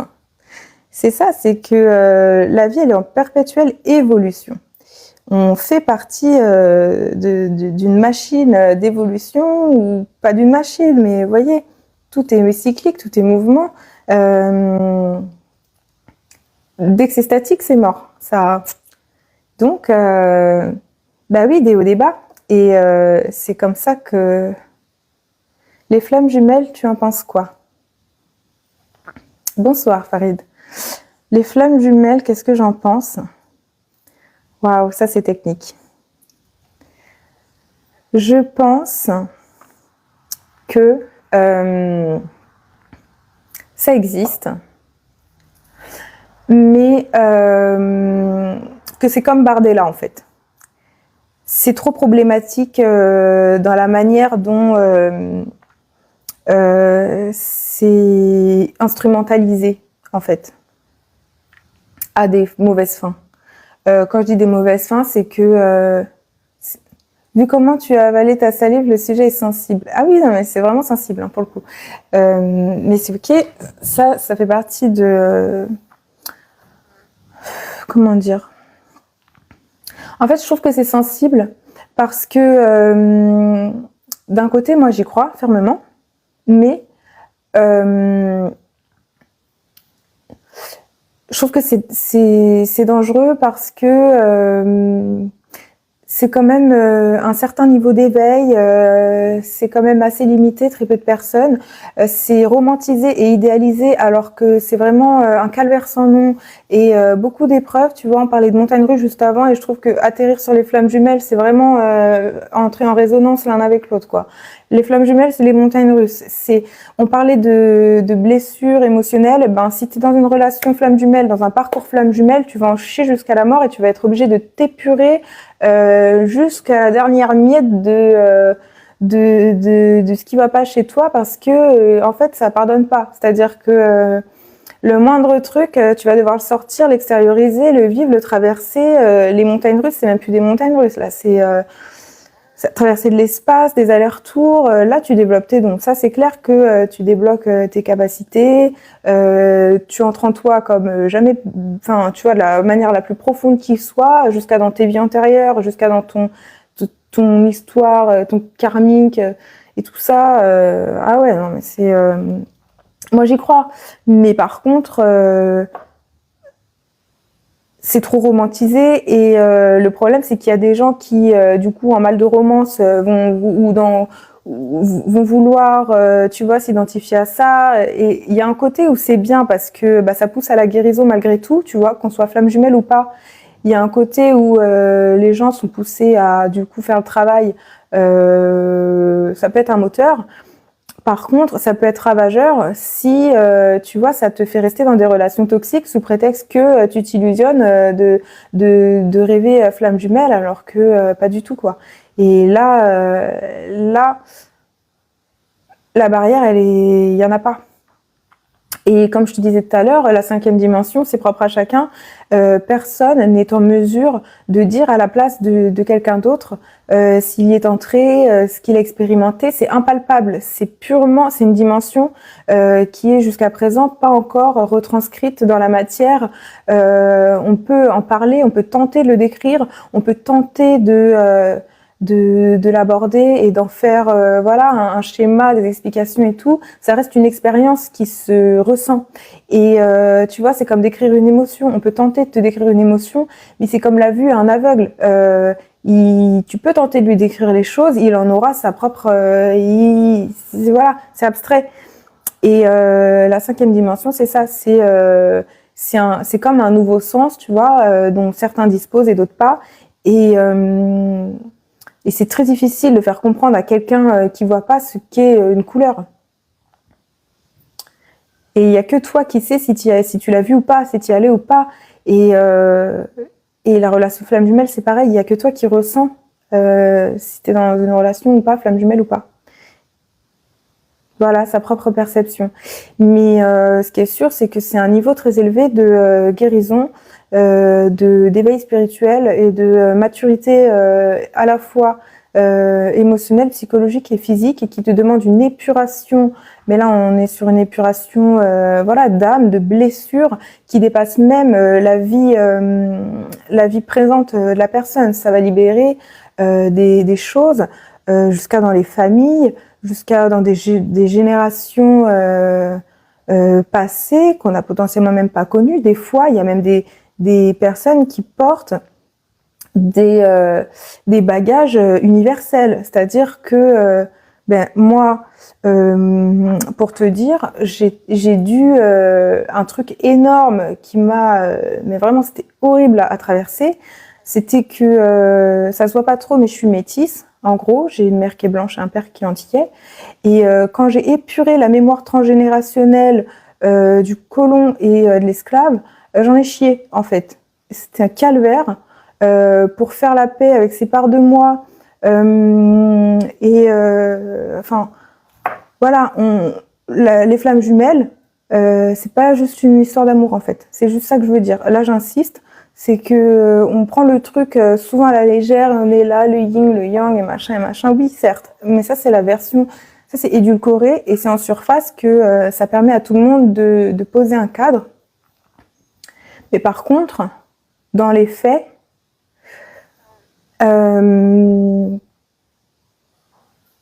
c'est quand même pas anodin, tu vois. C'est pas, voilà, c'est un lien d'âme.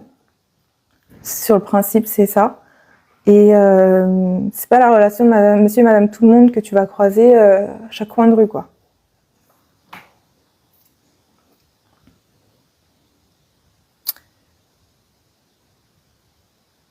Merci monsieur Carvalho, je suis désolée, je t'ai embarqué dans ce que j'ai dit, du coup j'ai débité, mais je reprends un peu ce que vous m'avez dit, ouais. Parce que la fille dont j'ai rêvé, plusieurs personnes m'ont dit que ce serait ma flamme jumelle. Ouais, mais alors si tu pars sur des on m'a dit, c'est dangereux. Les relations amoureuses, amicales, c'est trop cardio, rester seul.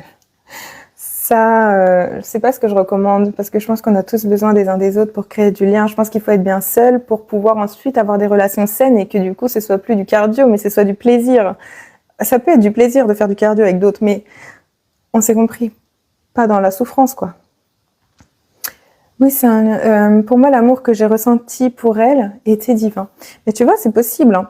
Moi, jamais je ne dirais à quelqu'un oui, c'est le cas, non, c'est pas le cas, tu vois. Et d'ailleurs, personne n'est en mesure de le dire officiellement.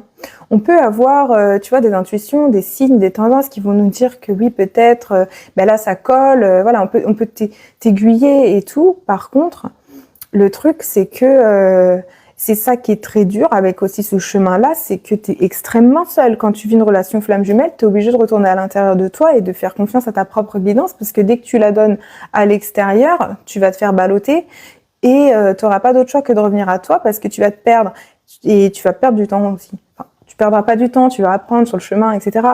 Mais si tu veux, en gros, la finalité du parcours, globalement, c'est de revenir à soi et d'être dans l'amour inconditionnel pour soi et du coup pour tout, parce que on est connectés, on est tous reliés. Soi, le tout, c'est la continuité. Et en fait, si tu veux en arriver à ces niveaux-là d'amour inconditionnel pour la vie, à partir du moment où tu as été capable de m'écrire en commentaire que tu n'en as rien à faire de ta propre vie, déjà tu dérespectes le divin, parce que toi-même tu es vivant, ta vie elle est divine. Tu es humain, mais tu as un côté divin. À partir du moment où tu as de la vie en toi, commence par honorer cette part de divinité qui circule dans tes veines, en fait. La vie, c'est aussi toi. Tu es un être vivant, tu fais partie de la vie. Et on est un tout. Et c'est pour ça qu'on parle d'amour de soi et que ça démarre par là. C'est que si tu es dans... C'est bien beau de vouloir aimer le monde, aimer la vie, mais tu en fais partie, en fait. Et là, faut redescendre sur Terre et commencer par reconnaître la vie qu'on a en soi, déjà, en prendre soin. Et à partir de ce moment-là, tu seras crédible et tu sauras comment prendre soin de la vie tout court. Beaucoup de personnes veulent être aimées, mais ils n'ont pas d'estime de soi. Mais voilà. Pour moi, l'amour que j'ai... Oui, ça j'ai... Pardon, je reprends le fil. Je suis terrestre aussi, donc dans la souffrance. Tu vois, toutes tes croyances, tu les révèles à l'écrit, c'est beau. Être terrestre, être dans la souffrance, oui et non. Ça, c'est parce que c'est ta croyance que être terrestre, c'est la souffrance. Moi, j'adore mon humanité. Être terrestre, quelle joie et quel bonheur, quoi. Franchement, moi, je me délecte de tous mes sens. J'adore manger, j'adore la gastronomie, j'adore le beau. J'ai un côté très superficiel et très matérialiste où j'adore les belles choses. J'adore l'art, et moi, je jouis de mes plaisirs humains, mais comme personne, tu vois. J'adore les bonnes odeurs, les bonnes senteurs, les textures agréables, je kiffe mon incarnation, mais comme la vie est belle, quoi. La nature est belle. J'adore le vernis, mais bien sûr, mais j'adore tout ce qui m'entoure. C'est ça aussi l'amour inconditionnel.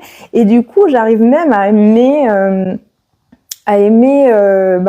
après coup, ce qui est désagréable, parce que j'en tire mais des leçons, je m'élève et je finis en gratitude de fou. Tu me verrais des fois à surmonter des galères. Genre, je te donne un exemple tout à fait nul, mais c'est celui qui me vient. Hier, c'était pas prévu. Je me rends compte que en fait, mon joint de ma douche dans l'appart, les proprios, ils avaient mis, c'est moi la propriétaire, mais ceux d'avant, ils avaient mis un joint sur un autre joint tout pourri. Et là, je vois qu'en fait, le joint, il se décolle. Mais ça se voyait pas que c'était tout pourri en dessous. Et je vois qu'en fait, ils avaient fait un rafistolage. Et j'ai passé ma journée à décoller les joints, à gratter au cutter. Franchement, j'en pouvais plus, hein. Ah, j'étais au bout du rouleau. Moi, je suis nulle, hein. C'est pas mon délire, hein. J'étais là. Après, je suis allée chercher le truc de joint. Fallait faire d'abord, fallait tout décaper, bicarbonate et tout. Mettre les scotch pour que quand tu mets ton joint, ça soit droit. Mais entre-temps, il faut que ce soit sec, entre le moment où tu riques. Mon Dieu, la journée de ouf. J'étais éreintée et je me suis dit, mais plus jamais ça, en fait, ça me saoule. Et à la fin, j'étais trop contente. Mais merci, mais heureusement que je l'ai vu, parce que ça aurait pu créer des dégâts des eaux. Je suis fière de moi parce que j'en ai chié, mais en fait, je l'ai mieux fait que comment c'était avant, donc c'est beau. C'est un truc à faire, c'est plus à refaire. Gratitude parce que comment je l'ai su, grâce à justement une intervention divine où j'ai eu l'info, j'ai canalisé, et sinon jamais j'aurais regardé ça en fait. Moi, ça me serait pas venu à l'esprit, je vous le dis tout de suite, je suis pas dans ça. Et là, j'ai de la gratitude et j'ai dit mais merci, heureusement que je suis guidée et que je suis aimée et que en plus j'ai tout qui s'est bien goupillé, les bons éléments, les trucs. Et, et c'était une galère de fou, mais maintenant je suis tellement sereine avec ça, je me dis c'est cool. Elle est nulle mon anecdote, mais c'est celle qui m'est venue. Et à partir du moment où on accepte les choses telles qu'elles sont, aussi imparfaites soient-elles, et ben on est en paix en fait. Ouais, je suis sincère. Ah, j'étais fatiguée, j'ai des courbatures carrément. C'était inconfortable, ma douche elle était comme ça, j'étais assise comme ça. Oh là là. Je comprends que ce soit un métier, hein, mais la prochaine fois je paye quelqu'un. Mais vas-y, profitez-en avec plaisir. Posez-moi vos questions, le live est fait pour ça. Hein. Ben, je porte un micro pour que vous m'entendiez bien, Diago. C'est le principe du micro. T'as un projet pro en tête? Ouais, je t'écoute.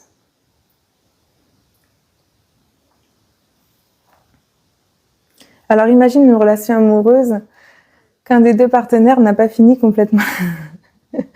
Bonsoir Sylvia, bienvenue. Complètement la dernière.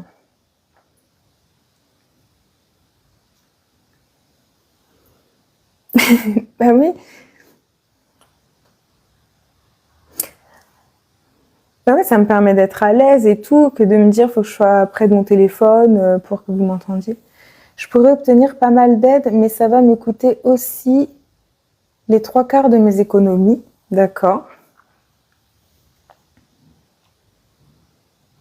Et sur quoi tu veux mon avis du coup?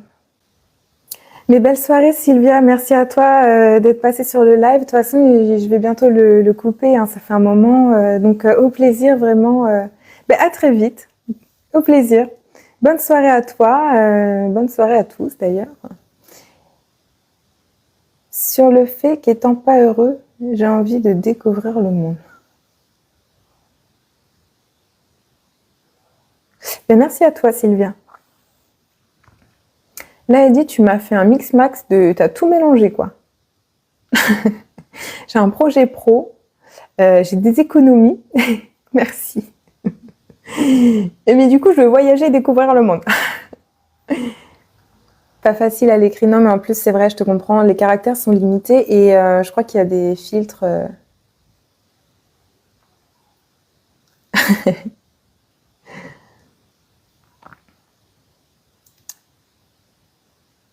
Je pourrais obtenir pas mal d'aide, mais ça va me coûter le 3/4 de mes économies. Étant pas heureux, j'ai envie de découvrir le monde. Est-ce que tu arrives juste... Tu vois, moi, j'ai pas de réponse à toi. Ça, c'est tes projets personnels et ça va dépendre de... Enfin, pour moi, le sujet, il est pas là. En fait, le vrai sujet, c'est à quel moment tu te dis que le lien de cause à effet, il est bon quand tu dis « Je suis pas heureux, du coup, j'ai envie de découvrir le monde. » Tu vois, la logique voudrait que la phrase soit rédigée de la sorte. Je ne suis pas heureux. J'aimerais apprendre à entrer en moi pour savoir ce qui me rend heureux. Parce que tu peux tourner longtemps autour du pot comme ça et tester tout un tas de trucs et vivre une vie d'éternel insatisfait jusqu'à la nuit des temps si en fait tu n'apprends pas à voir, à t'aimer pour voir l'amour en toi et autour de toi. Ce qui te rend heureux, faut que tu ailles le chercher, mais c'est en toi et c'est propre à chacun. Tu vois, c'est pas parce qu'on t'a dit que pour être heureux, il faut la maison et le chien que si tu as la maison et le chien, au final, tu vas être heureux. Toi, qu'est-ce qui te rend heureux? Et pour le savoir, il faut que tu apprennes à te connaître. C'est ça la vraie fin de l'histoire. C'est qu'étant pas heureux, comment je me reconnecte à moi pour trouver ce qui fait naître en moi la sensation de joie, de plaisir, de bien-être, de bonheur, qu'est-ce qui me comble, et comment, pourquoi j'en suis coupée, ou alors, prendre le truc à l'inverse si c'est plus simple pour toi, qu'est-ce qui m'insatisfait à l'heure actuelle, sur quoi j'ai du pouvoir pour le changer, mais je suis pas heureux, du coup j'ai envie de découvrir le monde. Dans mon langage, ça veut dire je me sens mal, du coup je fuis. Et là, si tu pars dans un délire d'aller découvrir le monde pour trouver ton bonheur ailleurs, tu verras que l'herbe elle est jamais plus verte ailleurs, parce que tant que tu ne prends pas soin de l'herbe chez toi, en fait l'herbe elle est verte là où tu l'arroses. Et si tu l'arroses pas en toi, tu pourras faire le tour du monde, dans tous les sens, sous tous les angles. Tu vas nous faire une jolie mosaïque, des jolis vols dans tous les... Eh ben, tu n'auras pas ton bonheur, crois-moi. Malheureusement, hein. Franchement, j'aurais souhaité que ça se passe autrement, hein, mais là, voilà, ça te fait oublier tes problèmes. C'est ça s'appelle le déni. Et tu le fais en conscience, donc là, tu n'as plus d'excuses en fait. C'est toi-même, tu te crées ton propre déni. Parce que tu n'as pas le courage d'aller affronter la vérité. Et c'est là tout le travail. Tu vois, je dis pas que c'est facile, c'est très dur, c'est très désagréable, ça demande beaucoup de courage, de maturité, et c'est pour ça que c'est étape par étape, c'est très douloureux, voilà. Du coup, là, le sujet, c'est comment sortir du déni et comment te sentir en sécurité pour aller commencer à explorer ces zones-là, quoi. Mais je te rassure, c'est un processus déjà, et tu vois, c'est que des peurs. Quand je dis que c'est que des peurs, je dis pas qu'elles sont pas légitimes, tes peurs, mais souvent c'est des peurs qui nous bloquent, c'est plus des peurs que de mal. Et travailler sur la peur, ça aide à ensuite comprendre comment appréhender nos peurs et les dépasser pour ensuite enfin réussir à oser faire ce pas-là, d'aller regarder avec honnêteté, une fois qu'on n'a plus peur de ce qu'on peut trouver. T'inquiète pas, il y a un truc qui est hyper bien fait dans la nature humaine, c'est que tu as, comme tout à chacun, on a un ego qui nous protège et qui fait en sorte que de toute manière, on va pas recevoir plus d'informations qu'on est capable d'en supporter automatiquement, et c'est pour ça que tout le monde insiste sur le fait que c'est couche par couche et que ça prend forcément aussi un peu du temps. C'est que automatiquement, et c'est pour ça que tout le monde insiste sur le fait que c'est couche par couche et que ça prend forcément aussi un peu du temps. C'est que insiste sur le fait que c'est couche par couche et que ça prend forcément aussi un peu du temps. C'est que cette conscientisation qui vont te faire libérer tes émotions par vagues, par flot. Et c'est possible que des fois tu traverses une blessure, que tu libères une partie de ce que tu retiens à l'intérieur. Au fond, tu vois, tu vas libérer un coup, tu vas pleurer un coup, t'énerver un coup, relâcher voilà, quelque chose de désagréable. Ça sera mesuré, tu vois. Ton système, il va bloquer, il va te faire un palier, tu vois, du supportable. Et c'est dur, c'est éprouvant, mais en plus, t'inquiète pas parce que tout de suite après, t'as le soulagement qui vient derrière. C'est-à-dire que quand tu libères une émotion désagréable, et c'est pour ça qu'on continue sur le chemin, c'est qu'on a peur d'y aller, on veut pas, on sait que, tu vois, de manière tout à fait rationnelle, on n'a pas envie de se faire mal à soi-même, donc c'est tout à fait sain que tu as envie de voyager et de fuir. Mais ce que je veux te dire, c'est que tu verras le jour où tu entreprendras cette voie-là, tu vas vider un peu, et le peu que tu vas vider, tu vas ressentir un soulagement, tu vas te sentir mieux assez vite après, et tu vas y prendre goût, et tu vas comprendre l'intérêt tout de suite, tu vas avoir des déblocages, tu vas avoir du changement, et une fois que tu es rentré dans le processus, ben ça va, ça se fait tout seul, c'est un pli à prendre. Mais il y a une peur du début, et il y a des peurs tout du long, mais qu'on arrive à appréhender une fois qu'on gagne en confiance, en estime, on sait qu'on peut gérer, on voit un peu comment ça fonctionne, on sait que on nous donne que ce qu'on est capable de supporter, et du coup, avec la foi, on sait que tout ira bien, parce que la vie nous veut le meilleur. Donc voilà. Je crois que je vais finir sur ça parce que à bientôt aussi, Pacifique, si t'es pas déjà parti, j'ai fait une longue tirade. Et en fait, voilà, je vais finir sur ça et vous dire à tout à chacun que peu importe où vous en êtes, ce que vous traversez, il y a toujours moyen d'en tirer quelque chose de positif, que ce soit après coup ou sur l'instant. Si vous vivez quelque chose de beau, et ben profitez-en. Et je me réjouis pour vous. Si jamais c'est pas le cas et que c'est un peu plus délicat, que c'est un peu plus intense ou désagréable ou des turbulences, que sais-je, des doutes, un vide, et ben c'est transitoire parce que la vie est en mouvement et que si vous êtes, peu importe où vous en êtes en fait, ça finira toujours par se débloquer, avancer, changer. Il y aura du mouvement et prenez soin de vous, tout ira pour le mieux. Voilà, je vous souhaite vraiment une belle soirée. Si vous voulez aussi, moi je propose des coachings, des accompagnements. Donc là, j'avais le temps pour répondre à vos questions. Mais pour aller plus en profondeur sur des thématiques personnelles ou vous, je propose des coachings individuels d'une heure ou un accompagnement en thérapie pour vraiment, là c'est un réalignement du corps, du cœur et de l'esprit. Pour en savoir plus, n'hésitez pas à m'envoyer un message privé. En tout cas, voilà. Prenez bien soin de vous. Et merci à tous d'avoir participé, ça m'a fait plaisir. Belle soirée. Merci à toi, Eddie, pour ta participation.